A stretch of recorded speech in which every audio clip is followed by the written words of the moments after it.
충청도 시골에서 대도시 서울에 왔습니다. 홍대 입구역에서 내렸는데 깜짝 놀랐습니다. 제 아내는 또 서울 방문이 흔치 않은데 서울은 이런 곳이구나. 사람들이 옷차림도 너무 다르고 외국인가 보다. 알고 보니 할로윈데이가 또 겹쳐 있어서 옷차림이 특별히 이렇게 하신 분들이 많이 있었던 것 같습니다. 괜히 제 아내는 서울은 정말 서울이라더니 이렇게 다른가 보다 이런 생각을 했다고 저한테 얘기를 하더라고요. 충청도 익숙하십니까? 충청도 분들이 그래도 서대문 교회는 적잖이 계신 것으로 알고 있는데, 그래서 좀 편안한 마음으로 시골에서 왔지만 이렇게 말씀 나누도록 하겠습니다. 요즘에는 뭐 그런 사람들이 흔치는 않더라고요. 근데 제가 대학생 시절, 그 이후로도 좀 있었는데, 길거리에서 도를 아십니까? 이렇게 물어보는 분들이 있었어요. 아마도 한국 사람들에게는 도를 아는 것에 대한 관심이 많지 않나. 그래서 이제 그런 키워드를 가지고 접근하지 않나 생각이 듭니다. 진리를 깨닫는 것, 비슷한 말이잖아요. 이런 것들이 한국 사람들에게는 관심사고, 복된 삶을 사는 것, 그것을 통해서 도를 깨닫든지 진리를 안다든지 이런 것들이 사실은 어떤 그 자체가 목적이라기보다는 그것을 통해서 복된 삶을 얻는 그런 것에 사람들이 관심이 많지 않을까 이런 생각을 갖게 됩니다. 그렇다면 이 서대문 교회의 형제자매님들은 도를 아십니까? 라고 하는 질문을 받으시면 뭐라고 답을 하시겠습니까?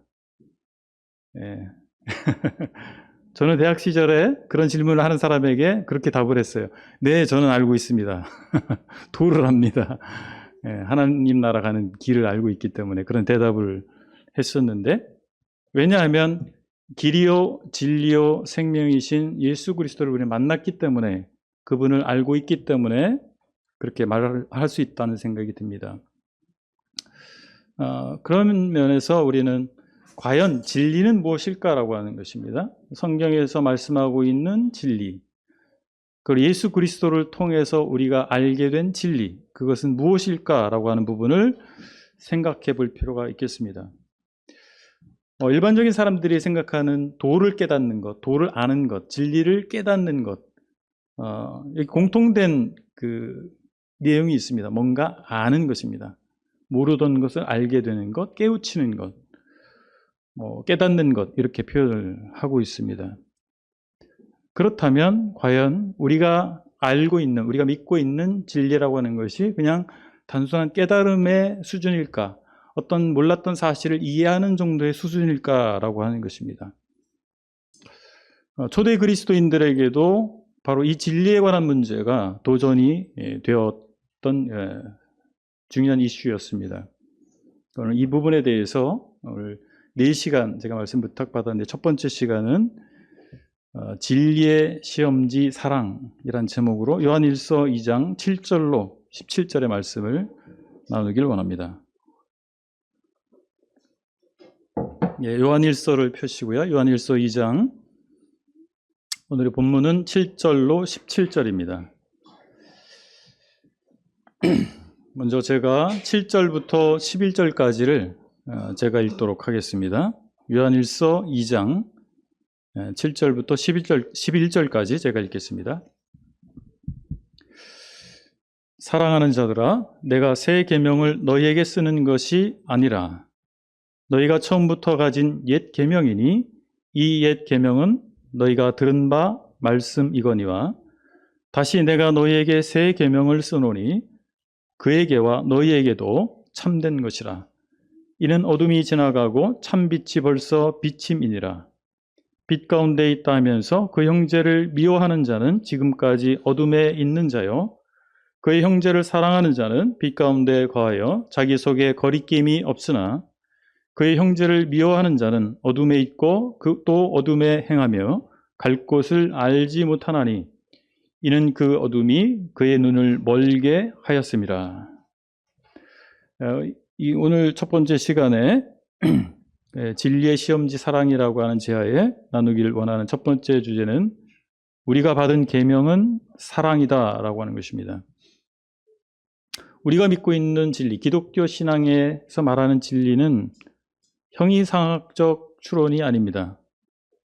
당시에 요한일서의 배경이 되는 그 시대에 영지주의자라고 하는 사람들이 있었습니다. 이 영지주의라고 하는 말은 우리가 이제 일반적으로 쓰지는 않지 않습니까?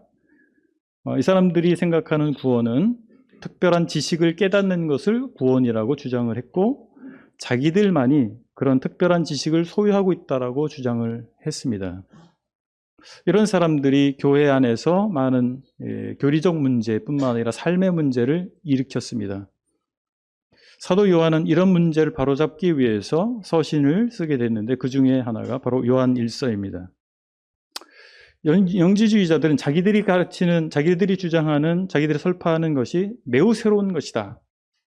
이런 것, 그렇게 주장을 하고 있었습니다. 그런데 방금 읽은 말씀에 써 있는 것처럼 사도 요한은 예수님이 이 땅에 계실 때 베푸신 가르침으로 모든 것을 시험해 보라고 권하고 있는 것입니다. 새롭다라고 하는 것, 뛰어난 새로운 사상이다, 기가 막힐 어떤 이야기다라고 하는 그런 주장들에 대해서 예수님이 지상에 계실 때 가르치신 그 가르침을 토대로 해서 시험해 볼 것을 권하고 있는 것입니다. 그래서 처음으로 돌아갈 것을 권하고 있습니다. 여기 들은 바 말씀이라고 표현되어 있지 않습니까? 7절에서 들은 바 말씀. 이것이 바로 예수님께서 직접 가르치신 내용이라고 생각이 됩니다. 사도 요한의 독자들은 바로 그리스도를 영접하는 순간부터 예수님의 가르침을 이미 받은 것입니다. 그리고 그 가르침의 핵심은 무엇이냐면 바로 사랑이었다라고 하는 것입니다. 사랑의 계명입니다.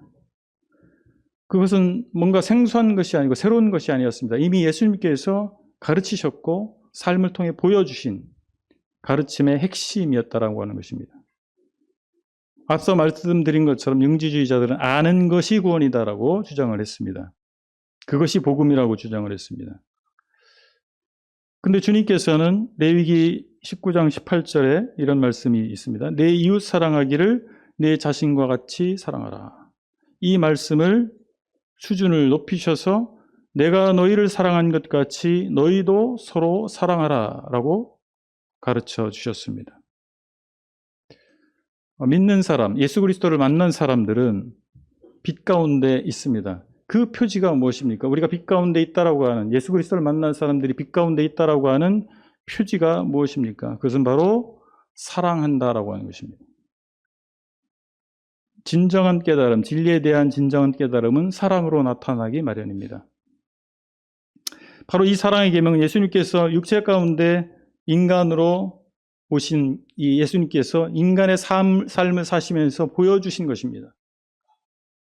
아주 구체적으로 그리고 아주 실제적으로 사랑이 무엇인가를 예수께서는 삶으로 보여주셨습니다. 그리고 그 최종적 결정적인 사건이 무엇입니까? 바로 십자가입니다. 예수 그리스도께서는 우리를 사랑하셔서 우리의 죄를 대신 짊어지시고 십자가로 가신 것입니다. 예수님의 보이신 사랑은 그냥 머릿속에 있는 사랑이 아닙니다. 어떤 화려한 말에 있지 아니하고 그 목숨을 십자가 위에 내어놓으신 것입니다. 매우 구체적이고 매우 실제적인 방식으로 사랑을 증명해 주신 것입니다.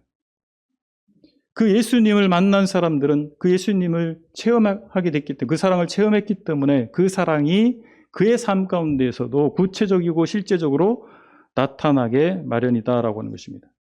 그래서 참된 믿음을 가지고 있는 사람이라고 할 것 같으면, 참 신자라고 할 것 같으면 사랑이라고 하는 주제를 설명하거나 주장하는 사람들이 아니라 그 사랑을 가슴에 품고 손과 발로 실천하는 사람들이라고 하는 것입니다. 이 사실을 사도 요한은 말해주고 싶은 것입니다. 그래서 형제사랑은 진리 안에 있는 사람들의 특징입니다. 어떤 사람이 그리스도인이라고 고백하면서 같은 동료 그리스도인들을 사랑하지 않는다면, 미워한다면 그것은 그가 여전히 어둠 가운데 있다라고 하는 것을 증명해주고 있는 것입니다. 보여주고 있는 것입니다. 영지주의자들은 자신들의 주장에 동의하지 않는 사람들을 배척하고 미워했습니다. 오히려 공격했습니다. 그들은 사랑이 없었습니다. 오늘 본문에서 읽은 것처럼 어둠에 있는 사람들은 그들의 주장과 달리 그 어둠으로 말미암아서 자신이 어디에 속해 있는지도 모르고 있는 것입니다.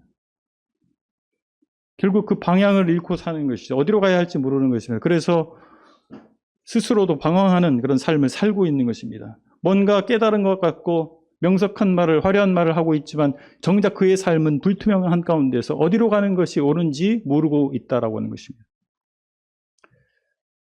이런 사람들은 사변적 추론을 할 수 있고 지적 만족을 얻을지도 모릅니다. 그러나 그의 삶 가운데 진정한 목표가 없다라고 하는 것이죠. 삶의 능력이 없는 것입니다. 그들은 혈육에 대해서 또 하나님 안에서 가족된 사람들에 대해서 사랑하는 마음이 없는 것이죠. 사랑을 실천하지 못하고 있는 것입니다. 그리스도인의 삶의 능력은 어디에 있습니까? 우리가 많은 것을 깨닫는 데 있습니까? 저는 그렇지 않다고 생각합니다. 예수 그리스도를 우리가 만났기 때문에, 그분의 사랑을 경험했기 때문에 우리의 진정한 삶의 능력은 사랑에 있다라고 생각을 하는 것입니다. 하나님에 대한 사랑이 우리에게 있지 않습니까? 이웃에 대한 사랑이 우리에게 있을 것입니다.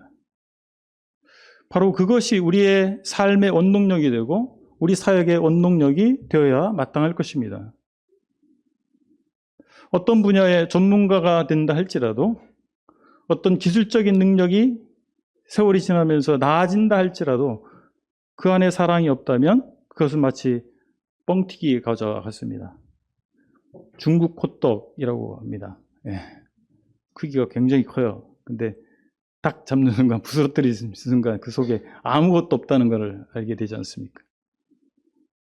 부피만 껍질 속이 비어있는 그런 뻥튀기 과자처럼 우리가 그럴 수 있다라고 하는 것입니다. 외형적으로는 그럴싸해 보이지만 그 안에 삶의 능력이 없는 것이죠. 우리는 우리 브레드린이라고 하고 우리 스스로는 모임이라는 표현을 즐겨 사용하는데, 우리의 조상들, 우리의 선배들을 보면 그들은 그리스도 안에서 교파를 초월해서 한떡에 참여할 수 있다고 믿었고 그것을 실행에 옮겼습니다. 뿐만 아니라 서로 사랑해야 된다. 예수 그리스도 안에 있는 사람들은 약간의 분별의 차이가 있고 섬기는 방법의 차이가 있다 할지라도 예수 그리스도 안에서 서로 사랑할 수 있어야 된다라고 믿었던 사람들이었습니다. 사실 우리가 신앙생활을 하면서 경험하는 것은 육신의 형제 자매도 귀하지만 믿음 안에, 같은 믿음 안에 있는 형제 자매들이 얼마나 귀한가를 경험하며 삽니다. 그리고 우리가 정말 진정으로 사랑을 나눌 수 있어야 된다는 사실을 느끼는 것입니다. 우리는 그저 일을 같이 하는 어떤 일의 파트너일 뿐만 아니라 진정 사랑을 함께 나눌 수 있는, 서로 손을 잡아줄 수 있는 형제요 자매라는 사실을 우리는 잊어서는 안 될 것입니다. 이것이 바로 하나님의 가족이 일원이 된 사람들의 정체성이라고 말할 수 있겠습니다. 지역교회 안에서, 또 같은 모임들 안에서, 지역교회를 넘어서 모임들 안에서, 그리고 또 다른 교단에 속한 사람들이라 할지라도 그가 정말 예수 그리스도를 사랑하는 사람이라 할 것 같으면 우리가 형제 사랑을 나타낼 필요가 있다라고 하는 것입니다. 12절로 14절을 좀 보실까요? 예, 두 번째 주제를 나누기 전에 12절로 13절입니다. 요한일서 2장. 자녀들아, 내가 너희에게 쓰는 것은 너희 죄가 그의 이름으로 말미암아 사함을 받았으며, 아비들아, 내가 너희에게 쓰는 것은 너희가 태초부터 계신 이를 알았으며, 청년들아, 내가 너희에게 쓰는 것은 너희가 악한 자를 이겼음이라. 아이들아, 내가 너희에게 쓴 것은 너희가 아버지를 알았으며, 아비들아, 내가 너희에게 쓴 것은 너희가 태초부터 계신 이를 알았으며, 청년들아, 내가 너희에게 쓴 것은 너희가 강하고 하나님의 말씀이 너희 안에 거하시며 너희가 흉악한 자를 이겼습니다. 두 번째 생각해 볼 것은 우리가 믿음 안에서 경험한 것은 하나님의 사랑이다라고 하는 것입니다. 우리가 죄사함을 받았다라고 하는 것은 정말 놀라운 체험입니다. 우리 죄의 완전한 사함을 현재로 소유한다라고 하는 것, 그것은 흔한 일이 아닙니다. 결코 흔한 일이 아니다라고 하는 것입니다. 하나님께서는 예수 그리스도의 이름으로 우리 죄를 사하십니다. 세상에 어떤 종교에서 죄사함의 확신을 가질 수 있습니까? 죄사함의 확신을 말하는 종교가 존재합니까? 그런 종교가 존재하지 않습니다. 오직 성경만이, 오직 기독교 신앙 안에서만이 죄사함에 대한 확신을 말해주고 있는 것입니다. 어떤 사람은 죄를 죄로 알지 못하는 추악한 삶을 삽니다. 자기 자신은 아무 문제 없다고 생각하지만 그의 삶은 비극적인 삶인 것입니다. 죄로 점철된 삶을 살고 있는 것입니다. 또 어떤 사람은 자기 죄로 인해서 고통하지만 그것을 해결할 방법을 찾지 못하고 있는 것입니다. 자기 정죄에 괴로운 나날들을 보내는 거예요. 그는 물질적으로 풍요할 수 있고 안락한 삶을 살고 있을지 모르지만 그의 영혼은 지옥과 같은 삶을 살고 있는 것입니다. 이 역시 참담한 삶이 아닐 수 없습니다. 그래서 죄를 깊이 인식할 뿐만 아니라 현재 죄사함의 확신에 이른다라고 하는 것은 놀라운 축복인 것입니다.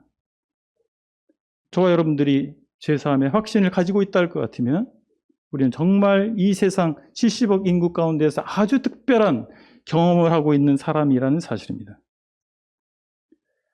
여기 말씀에, 방금 읽은 말씀에 보니까 자녀들아라고 표현하고 있습니다. 12절에 자녀들아.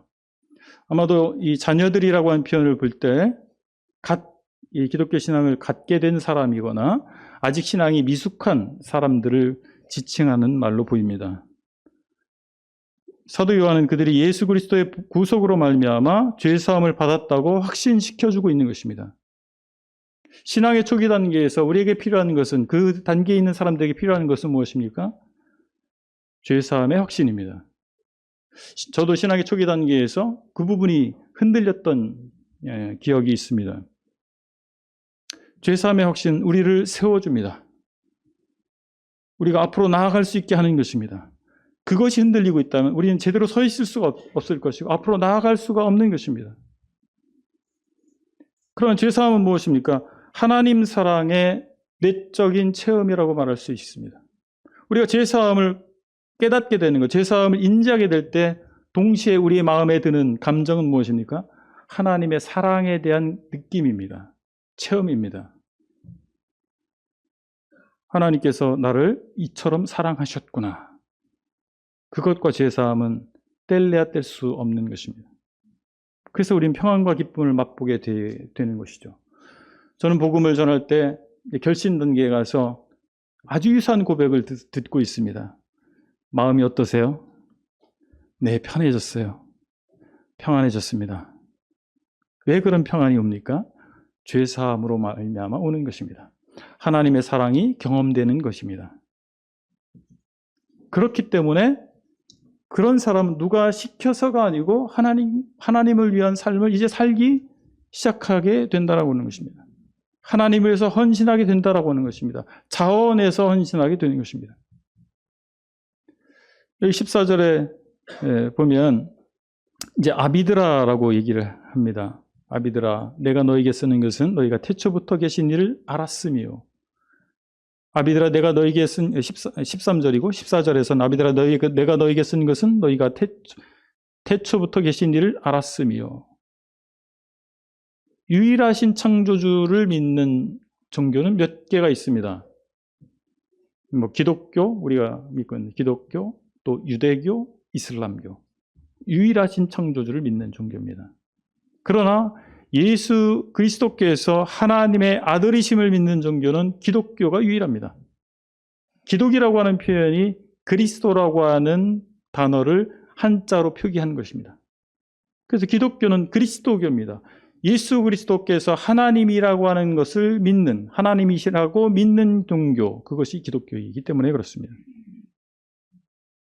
예수님께서 창조주 하나님이라는 사실을 스스로 예수님 드러내셨습니다. 그리고 제자들이, 그 예수님을 만난 제자들이 그것을 알리기 시작했습니다. 그리고 그것이 기록되어서 오늘날 우리에게까지 성문화된 하나님의 말씀인 성경으로 전해지고 있는 것입니다. 계시의 기록, 우리는 계시의 기록을 통해서 예수 그리스도께서 하나님의 아들이라는 사실을 확인하고 믿게 되는 것입니다. 바로 이 구약 성경과 신약 성경이 우리에게 주는 핵심적인 메시지는 바로 예수께서 하나님이시다, 예수께서 그리스도다라고 하는 것입니다. 성육신이라고 하는 말을 하지 않습니까? 성육신에 대해서 완벽히 이해하는 사람은 저는 한 사람도 없다, 이렇게 생각을 합니다. 무한하신 하나님이 유한한 인간이 될 수 있다라고 하는 것, 무한과 유한이 같아질 수 있다라고 하는 것은 논리적 모순입니다. 모순된 거로 믿는다. 초기의 교부 중에서 이런 말을 한 분이 계십니다. 우린 다 이해할 수 없습니다. 그러나 역사적으로 이것은 인류사를 AD와 BC로 가름하는 놀라운 역사적 사건이었다라고 하는 것을 우리는 알고 있습니다. 예수께서는 사람이 되신 하나님이십니다. 그분이 예수님이 하나님이라는 사실을 우리는 어떻게 알게 됐을까요? 하나님의 계시의 기록인 성경을 통해서, 또 성령의 역사심을 통해서, 빛을 비춰주심을 통해서 우리는 예수 그리스도를 믿게 됐다라고 하는 것입니다. 여기 아비들이라고 표현되어 있지 않습니까? 이 사람들은 아마도 나이가 어느 정도 들었고 영적으로도 성숙한 사람들이라고 생각이 됩니다. 예수 그리스도에 대해서, 또 하나님에 대해서 알게 된 사람들, 구체적으로 더 알게 된 사람들이라고 표현되어 있습니다. 성숙한 그리스도인이라고 할 것 같으면 하나님에 대해서 이해할 뿐만 아니라 더 체험적으로 깊이 있게 알게 된다라고 하는 것입니다. 믿는 사람이라면 하나님 모르고 믿을 수는 없잖아요. 예수 그리스도와 하나님을 안다라고 할 수 있습니다. 그러면 성숙했다라고 하는 것은 무엇일까요? 체험적으로 더 깊이 알게 됐다라고 하는 것입니다. 여러분의 신앙의 연수는 얼마나 되셨습니까? 그럼 여러분 성숙해지셨습니까? 저는 신앙 성숙의 지표는 눈물에 있다라고 생각합니다. 우리는 자기 연민에 사로잡혀서 눈물을 흘릴 때가 많습니다. 70억 인구 중에서 내가 제일 불쌍한 사람 같아. 그래서 눈물을 흘립니다. 참 난 불쌍하구나. 그게 자기 연민에 의한 눈물입니다. 근데 신앙이 성숙하면 성숙할수록 자기 연민 때문에가 아니고 주님으로 인하여 눈물을 흘리게 되지 않나 생각하는 것입니다. 여러분은 어느 쪽입니까? 자기 연민 때문에 눈물을 흘리십니까? 아니면 주님 때문에 눈물을 흘리고 계십니까? 새 찬송가 87장에 보면 이런 가사가 있습니다. 내 주님 입으신 그 옷은 참 아름다워라. 그 향기 내 맘에 사무쳐 내 기쁨 되도다. 2절에는 이렇게 나옵니다. 내 주는 쓰라린 고통을 다 견디셨도다.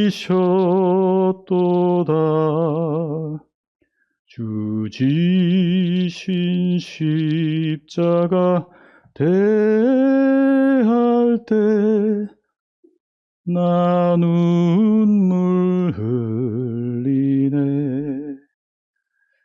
이 찬송가 가사를 쓰신 분이 아마 그 체험을 하지 않았을까 싶습니다.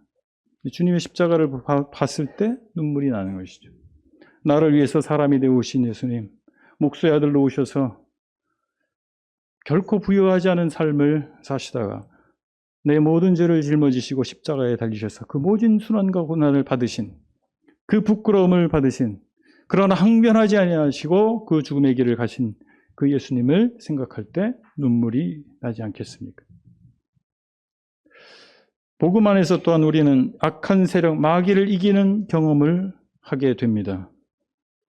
13절 하반절에 보니까 청년들아 내가 너희에게 쓰는 것은 너희가 악한 자를 이겼음이라. 14절 하반절에서 청년들아 내가 너희에게 쓰는 것은 너희가 강하고 하나님의 말씀이 너희 안에 거하시며 너희가 흉악한 자를 이겼음이라.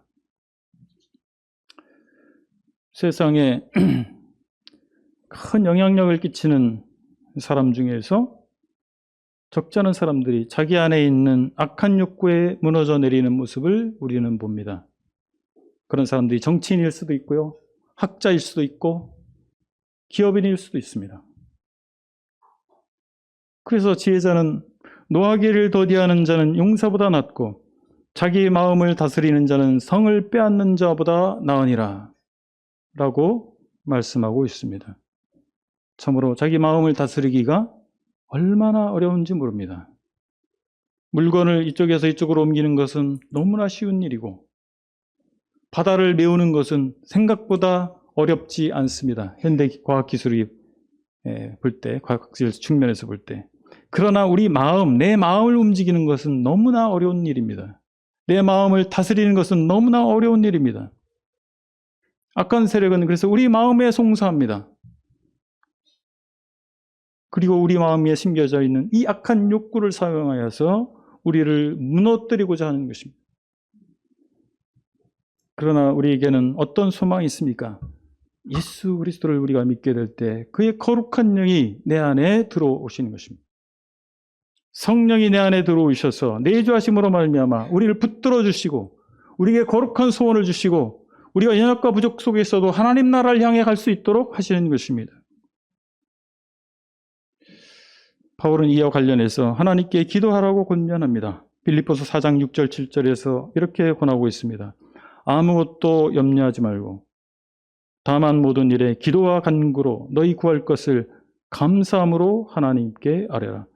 그리하면 모든 지각에 뛰어난 하나님의 평강이 그리스도 예수 안에서 너희 마음과 생각을 지키시리라. 우리 마음에 송사하는 마귀를 이기는 방법은 주의 능력을 의지하는 것입니다. 청년들은 어떤 사람들입니까? 마음이 자충우돌하는 사람이에요. 그렇지 않습니까? 청년의 시기를 보내고 있거나 이미 보낸 분들을 알고 계시잖아요. 얼마나 그 욕구들이 넘쳐납니까? 마귀가 그것을 사용합니다. 그러나 우리에게 희망이 있습니다. 무엇입니까? 이길 수 있는 능력을 우리에게 주시는 것입니다. 주의 성령께서 우리 삶 가운데 들어오시고 우리 심령 가운데 역사하셔서 우리가 거룩한 소원을 가질 수 있도록 하시는 것입니다. 우리 마음을 지켜주시는 것입니다. 우리 삶의 여정에서 여전히 우리를 붙들고 계시는 하나님이 계시기 때문에 우리에게 소망이 있습니다. 이제 15절로 17절의 말씀을 보시겠습니다. 요한일서 2장 15절로 17절입니다. 이 세상이나 세상에 있는 것들을 사랑하지 말라. 누구든지 세상을 사랑하면 아버지의 사랑이 그 안에 있지 아니하니 이 세상에 있는 모든 것이 육신의 정욕과 안목의 정욕과 이생의 자랑이니 다 아버지께로부터 온 것이 아니요 세상으로부터 온 것이라. 이 세상도 그 정욕도 지나가되 오직 하나님의 뜻을 행하는 자는 영원히 거하느니라. 하나님을 반대하는 가치와 삶을 주의해야 됩니다. 우리는 세상이나 세상에 있는 것들을 사랑치 말라는 경고를 받고 있습니다. 이는 세상에 대한 사랑과 아버지에 대한 사랑이 공존할 수 없기 때문에 그렇습니다. 여기서 세상은 무엇입니까? 하나님을 반대하는 가치와 사고방식, 삶이라고 말할 수 있겠습니다. 사실 하나님을 사랑하지 못하는 사람들은 세상을 사랑하고 있을 수 있습니다. 우리는 부지불식간에 하나님을 반대하는 세속적 가치를 따를 수 있습니다. 그래서 우리가 깨어 있어야 되는 것입니다. 문화라든지 사상이라든지 상식이라고 하는 것들이 어쩌면 하나님을 반대하는 가치일 수 있는 것입니다. 우리는 그런 마치 물고기가 물속에 들어있을 때 그 물의 영향을 받지만 물의 존재를 그렇게 인식하지 못하는 것처럼 우리가 이 세상이라고 하는 물속에 살고 있는 물고기와 같아서 여전히 세상의 영향을 받으면서도 그것을 제대로 인식하지 못할 수 있기 때문에 그렇습니다. 그래서 우리는 깨어있으려고 노력하지 아니하면 부지불식간에 세상의 조리와 풍조를 따라서 하나님을 반대하는 가치와 사상을 따라서 그런 삶의 형태로 살아갈 수 있다라고 하는 것입니다. 여기 세 가지 욕망을 사도 요한은 지시해 주고 있습니다. 첫 번째가 육신의 정욕입니다. 육신의 정욕은 우리 내면에서 일어나는 악한 욕망이라고 할 수가 있겠습니다. 우리 본성 안에서 작용하고 있는 것입니다. 우리가 자연스럽게 본능적 욕구를 따르게 된다면 경건한 삶을 우리는 살 수 없을 것입니다. 그렇다고 이방 종교에서 하는 것처럼 어떤 금욕적이고 그런 자학적인 그런 수행 논리를 통해서, 수행 방식을 통해서 우리가 경건한 삶을 과연 살 수 있을까요? 이 육신의 욕망을 제어할 수 있겠습니까? 여러분 어떻게 생각하십니까? 이미 역사는 증명해 주고 있습니다. 그리고 우리 주변에 있는 이방 종교들이 그렇게 할 수 없다는 사실을 증명해 주고 있습니다.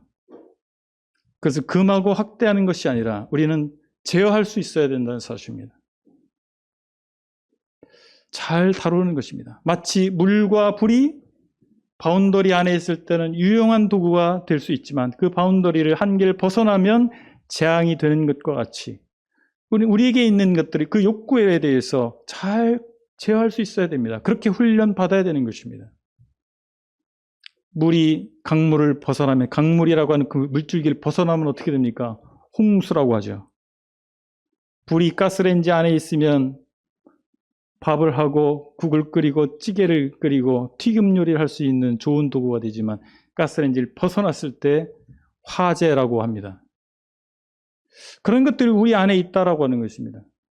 그래서 우리는 자녀를 양육할 때 그것을 제어할 수 있는 훈련을 시키는 것이다라고 이해하시면 좋겠고, 우리가 성인인 성도로서 그리스도인으로서 살아가는 삶에 있어서 우리 속에서 계속해서 일어나고 있는 이 욕구에 대해서 하나님의 말씀을 통해서 제어할 수 있는 방법을 배워가야 한다는 사실입니다. 두 번째, 안목의 정욕입니다.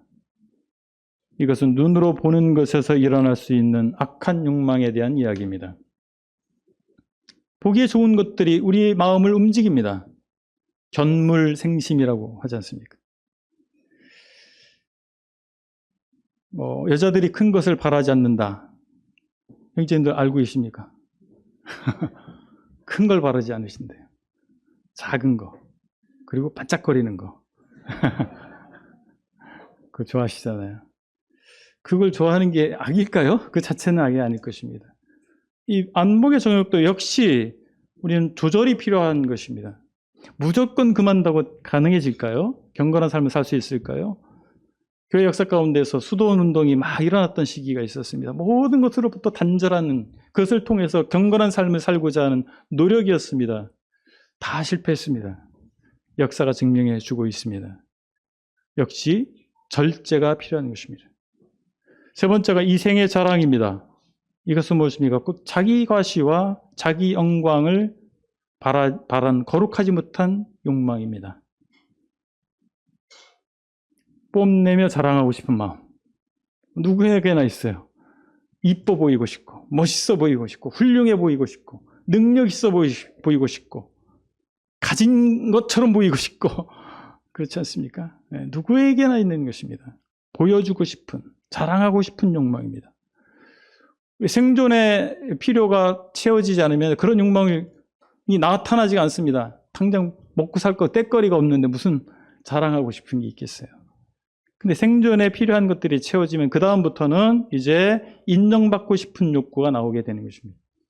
누군가로부터 인정받고 싶습니다.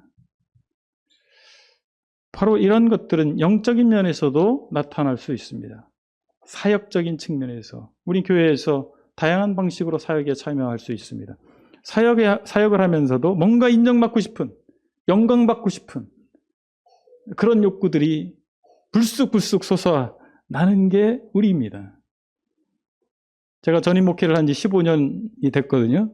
그래서 너무나 잘 알고 있어요. 인정받고 싶고, 훌륭하다는 소리 듣고 싶고, 그런 마음들이 왜 없겠습니까? 이 자기 과시와 자기 영광을 추구할 수 있는 우리의 욕망이 내 안에 있다라고 하는 것을 인정하는 가운데서 하나님의 도우심을 받아서 내가 그것을 제어할 수 있는 방향으로 나가야 된다는 사실입니다. 우리는 그리고 유한한 것과 무한한 것을 구별할 것을 권고받고 있습니다. 17절에 말씀하고 있습니다. 이 세상도 그 정욕도 지나가되 오직 하나님의 뜻을 행하는 자는 영원히 거하느니라. 세속적인 것은 유한합니다. 오래가지 않습니다. 그래서 그렇기 때문에 그것에 초점을 맞추고 그것에 투자하고 그것을 갈망하는 것은 부질없는 것이라고 말해주고 있는 것입니다.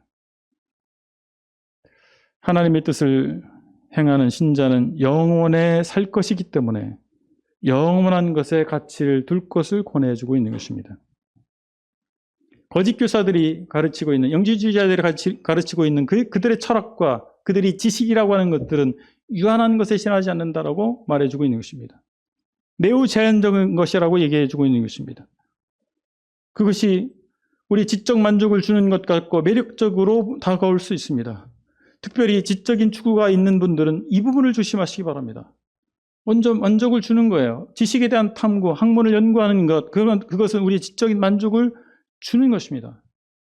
그러나 그것은 잠깐의 매력에 지나지 않을 수 있다라고 하는 것입니다.